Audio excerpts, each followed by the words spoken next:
The DS160 form for an H1B visa is quite intense.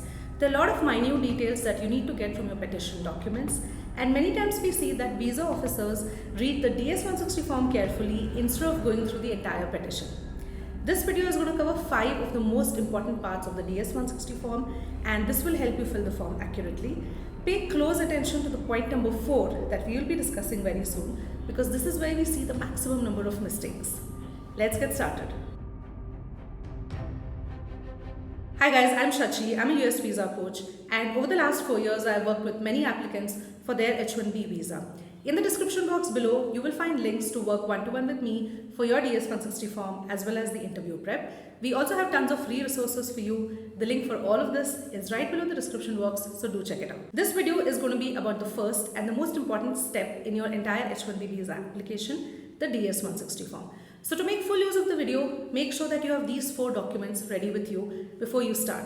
Number 1, passport. Number 2, the offer letter from the US employer. Number 3, your 797. And number 4, your LCA.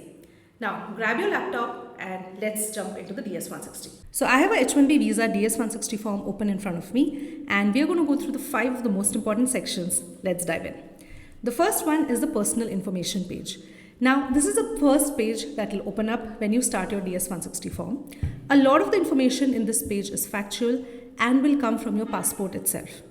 So, to fill this page, you need to have a copy of your passport and make sure that all the details like your name, date of birth, place of birth, passport number, expiry date, issue date, all of this is matching your passport exactly.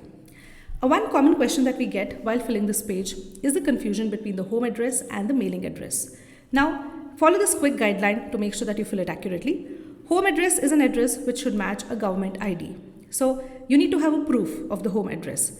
That means that this address can come either from your passport or your Aadhaar card. So, if the passport address is still valid, enter that. However, if the passport address is not valid or it's not updated, then you can use your Aadhaar card and enter that as the home address. On the other hand, mailing address is your current address. So, wherever you're living presently, that comes in the mailing address. And another important section of the personal information page is the social media handles. Now, you might be aware that in the last, I think, 2 to 3 months, social media screening is ongoing, and currently it is being done only for student visas. So, though there's no regulation as of now for H1B visa for social media screening, but I just feel that it's best to be safe and fill in this information properly, because we never know when these rules change. So, when it comes to social media handles, there are actually 2 questions that are asked in the DS160 form. First one is a simple question: do you have social media presence? When you tick yes to that, it will open a drop-down box and you will see an entire list of social media handles. Now, from this list, you need to pick the handles, or rather, you need to pick the platforms in which you have been present in the last 5 years and enter them, and you can enter multiple platforms. So, do a thorough scan of your social media profile and choose all the platforms you have been present on in the last 5 years and enter it into this section of the DS160 form. When you choose the platform, you'll also have to give the URL or the handle name. Now, be careful when you give the URL. This is where we see a lot of mistakes. So, once you enter the URL and your form is done, just go back and double check, click on those links and make sure those links are working and they're actually leading to your profile. There's also a second section, or rather a second question about social media, and this asks, do you have any other social media presence? So apart from the list which you saw in the box, if you're present on any other social media, it could be Reddit, it could be Snapchat, then that needs to be entered in the second question. And keep in mind that this is referring to the social media presence of last 5 years, and it doesn't refer to whether you are active or not using it or inactive on it. Because we get this question a lot, that I have a social media but I've not used it, should I declare it or not? Well, the answer is yes. If you have been present on that platform in the last 5 years, you need to declare it. And also keep in mind that make this account public when you go for the visa interview. The second page of the DS160 form is the travel page. Now, I feel that this is quite an important page because it gives the officer a quick snapshot of where are you heading to and where exactly you'll work in the US. And we see common errors when we review the DS160 form. So the first thing to take care of here is the length of stay. Now, many times we see that visa applicants put it as 3 years because that's the standard duration of a H1B visa. However, the length of stay actually has to match the validity as per your I-797. So you need to have your I-797 with you and see the end date which is mentioned there. So for example, let's say that my I-797 mentions the end date as September 2027 and I intend to travel to the US on January 2026. So I'll have to estimate the number of months between Jan 2026 to September 2027, which is about, let's say, 18 months, and that needs to be entered in this section of the DS160 form. Similarly, person paying for the trip, this is also important, and the trip here doesn't refer to the flight or the travel expenses. It actually refers to who's going to be your sponsor in the US. So many times we see visa applicants write it as self. However, the actual entry should be the employer in the US or your US petitioner, because they are the one who have filed and sponsored your H1B visa. Additionally, if you have any previous travel history to the US or any previous US visa refusal or any immigrant application that has been filed for you, all of that needs to be indicated in the travel section as well, and this is important too. So if you have any of these sections, then do reach out for a proper review of your DS160 form, because these sections are read carefully by the visa officer. In fact, if you need our help in the complete filling or complete review of your DS160 form, we can do that for you. The link for that is right below in the description box. Comment below H1B, and this will help me understand how many of you are actually preparing for your H1B interview and bringing more content for you. The third page of the DS160 form is the US point of contact. Now, a common error we see in this page is that applicants fill in their personal point of contact. For example, it could be a friend, a sibling, or a relative in the US. However, you're applying for an H1B visa, and the US point of contact needs to be from your employer in the US. And you will get these details in the LCA. So if you open your LCA and scroll to the employer information section, you will see that there will be name of a person mentioned in the LCA, and also you will find details like phone number, email ID, and the address. Now that's what needs to be entered in this section of the DS160 form. The fourth page of the DS160 form is the work education section, and I would say that this is the most important part of your form and a page that the officers read for sure. Now, there are three important things that you need to take care here. Number one is aligning the roles. You need to mention that in the present and the past work information, the work description and the roles and responsibility aligns with the role in the US. If there's any change or shift in domain between what you're doing right now and what you're expected to do in the US, this could be cross-checked and questioned by the officer.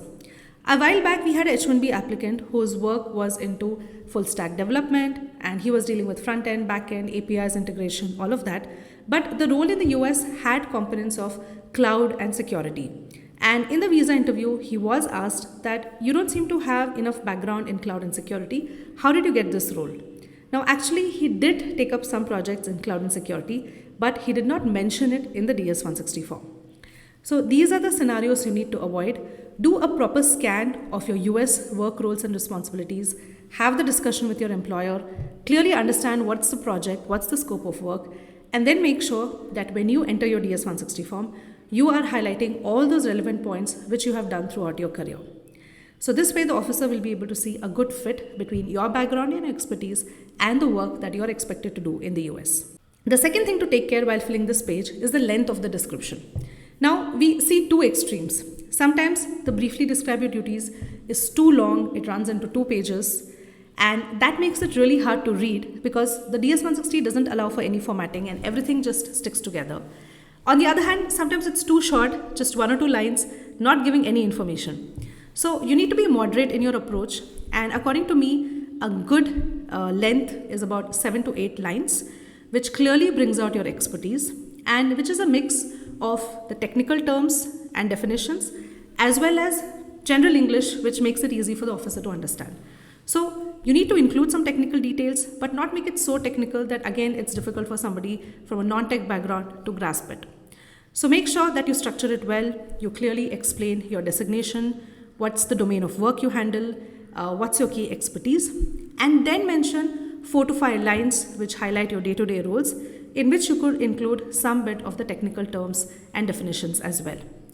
I would like to give you a quick sample here. So right here on the screen, you will see a work description that we made for one of our clients, and you can see how it is structured. It clearly highlights his designation, his area of expertise, and then goes into the details of the work that he is handling. And the third thing to take care of in the work education section is your education information.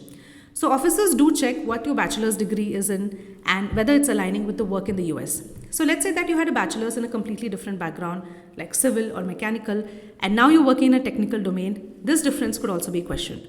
So scan your education background and see if you have any certificates, diplomas which are in the tech domain, and you can include that in the education section along with your bachelor's degree. The fifth point of the DS160 form that you need to take care is the temporary work information page. Now here there is a question, where do you intend to work in the US? And many times we see that visa applicants put in the address of the employer. However, maybe you're not working at the employer location. You could be working at the client location or any other remote location. So this section of the form needs to match the actual work location in the US. And where do you get this from? From your LCA. So again, you need to open your LCA, and in your LCA, you will see a section which clearly highlights your place of work in the US. And there it will be mentioned where exactly you will be working from the US. In case you're working for a client, even the client name will be mentioned, and you need to take all the details from that. Even the salary that is asked here needs to come from your LCA. So LCA will clearly highlight what is the salary that you'll be paid, and you need to enter that here.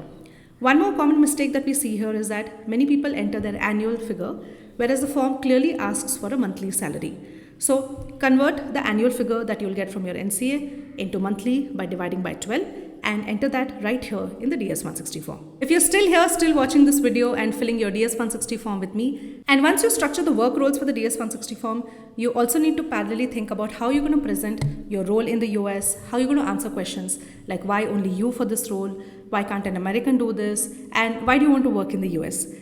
We can help you with all such and many other H1B questions. So if you're looking for a proper interview prep, you can book a one-to-one session with me, and I can help you in structuring these answers as well as taking mock interviews. The link for this is right below in the description box. Do check it out. So these are the 5 important things to keep in mind when it comes to DS160 form of a H1B visa. I really hope that this has helped you. If you have any more questions, feel free to leave it in the comment section below. You could also DM me on Instagram. My Instagram handle is @shachi.mall.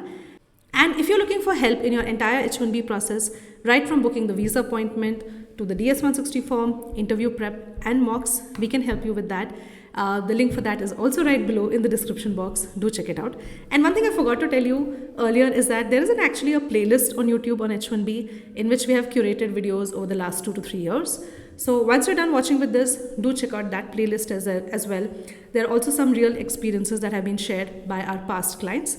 So I'm sure it's going to help you, and stay subscribed. There's more content coming your way. The next video which is being planned for H1B visa will be all about the interview prep. So I'm really hoping that that's going to help you. Signing off for now. I'll see you in the next one. Bye.